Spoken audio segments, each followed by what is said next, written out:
ತುಮಕೂರು ನಗರದ ಟೌನಾಲ್ ವೃತ್ತದಲ್ಲಿ ಸಂವಿಧಾನ ಗ್ರಂಥದ ಬೃಹತ್ ಶೋಭಾಯಾತ್ರೆಗೆ ಚಿತ್ರದುರ್ಗ ಲೋಕಸಭಾ ಕ್ಷೇತ್ರದ ಸಂಸದ ಗೋವಿಂದ ಕಾರಜೋಳ ಹಾಗೂ ವಿಧಾನ ಪರಿಷತ್ ವಿರೋಧ ಪಕ್ಷದ ನಾಯಕ ಛಲವಾದಿ ನಾರಾಯಣಸ್ವಾಮಿ ಅವರುಗಳು ಚಾಲನೆ ನೀಡಿದರು. Citizen for social justice Tumakuru ಸಂಘಟನೆ ವತಿಯಿಂದ ನಗರದ ಗುಬ್ಬಿ-ವೀರಣ್ಣ ಕಲಾಕ್ಷೇತ್ರದಲ್ಲಿ ಸಂವಿಧಾನ ಸನ್ಮಾನ ಮತ್ತು ಪುಸ್ತಕ ಲೋಕಾರ್ಪಣೆ ಕಾರ್ಯಕ್ರಮ ಹಿನ್ನೆಲೆಯಲ್ಲಿ ಈ ಶೋಭಾಯಾತ್ರೆ ನಡೆಯಿತು. ಈ ಯಾತ್ರೆಯಲ್ಲಿ ಸಾವಿರಾರು ಮಂದಿ ಜನರು ಭಾಗವಹಿಸಿದ್ದರು. ಶಾಸಕ ಜ್ಯೋತಿ ಗಣೇಶ್, ಸುರೇಶ್ ಗೌಡ, ಬಿಜೆಪಿ ಪಕ್ಷದ ಮುಖಂಡರಾದ OH Huchaiah, Chandrashekar, smart city Jagadish, Shankarappa, Hanumantharayappa, taluk panchayat ಅಧ್ಯಕ್ಷ ವೆಂಕಟೇಶ್, ನರಸಿಂಹಮೂರ್ತಿ, ಬಿಜೆಪಿ ನಗರದ ಅಧ್ಯಕ್ಷ ಹನುಮಂತರಾಜ್, ಪ್ರಭಾಕರ್, ಮರಿತಿಮ್ಮಯ್ಯ, ಬಿಜೆಪಿ ಯುವ ಮೋರ್ಚಾ ಅಧ್ಯಕ್ಷ ಚೇತನ್, ಕ್ಯಾತ್ಸಂದ್ರದ ಜಗದೀಶ್ ಸೇರಿದಂತೆ ಹಲವರು ಭಾಗವಹಿಸಿದ್ದರು.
ದೇವರಾಜರು ಮುಖ್ಯಮಂತ್ರಿ ಆಗಿದ್ದರು.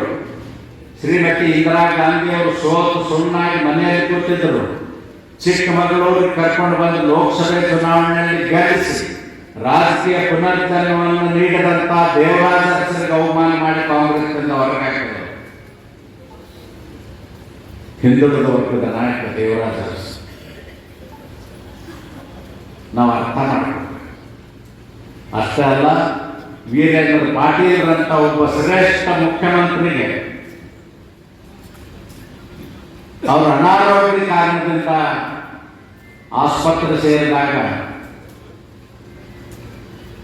ಒಬ್ಬ ಬಸ್ ಕಂಡಕ್ಟರ್ನ ಕೂಡ ಆ ರೀತಿ ಉಚ್ಚಾರಣೆ ಮಾಡೋದಿಲ್ಲ. ವಿಮಾನ ನಿಲ್ದಾಣದಲ್ಲಿ ಅವತ್ತಿನ ಪ್ರಧಾನಮಂತ್ರಿ ರಾಜೀವ್ ಗಾಂಧಿಯವರು ಮುಖ್ಯಮಂತ್ರಿ ಸ್ಥಾನದಿಂದ ವೀರೇಂದ್ರ ಪಾಟೀಲ್ರನ್ನು ಹೊರಗೆ ಹಾಕಿ ಅವಮಾನ ಮಾಡಿದರು. ನಾವು ಇದನ್ನು ನೆನಪು ಮಾಡಿಕೊಳ್ಬೇಕು. ಅಷ್ಟೇ ಅಲ್ಲ ಬಂಧುಗಳೇ, ಇವತ್ತು ದೇಶದ ಮಾಜಿ ಪ್ರಧಾನಿ ದೇವೇಗೌಡ ಪ್ರಧಾನಮಂತ್ರಿ ಅವರನ್ನೇ ಆಗಬೇಕು ಅಂತ ಅಂದಿದ್ದಿಲ್ಲ.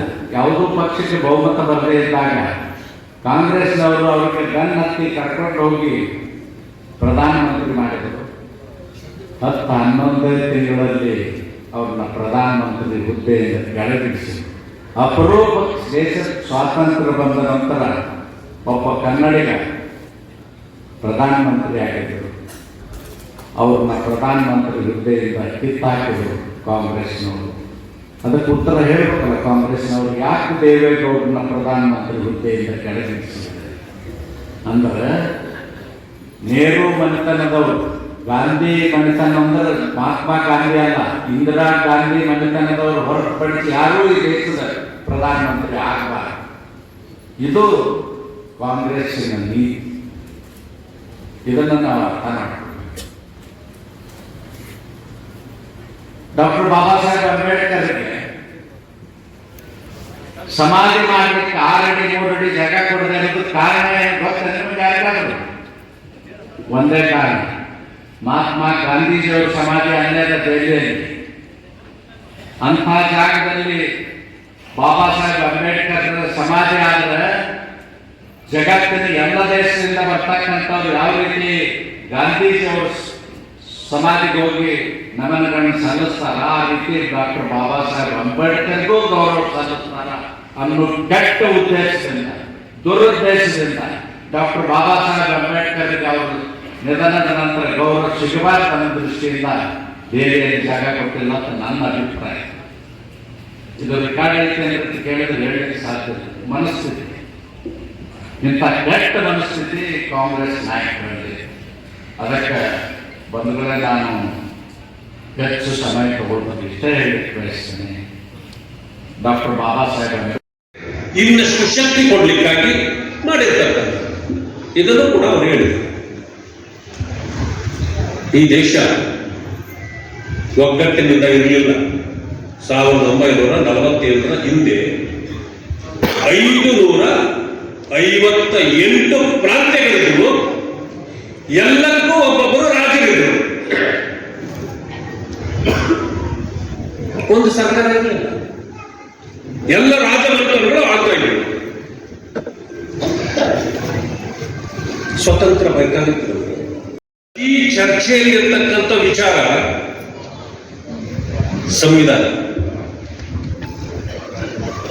ಸಂವಿಧಾನವನ್ನು ಗಟ್ಟಿಗೊಳಿಸ್ತಕ್ಕಂಥದ್ದಿರಬಹುದು,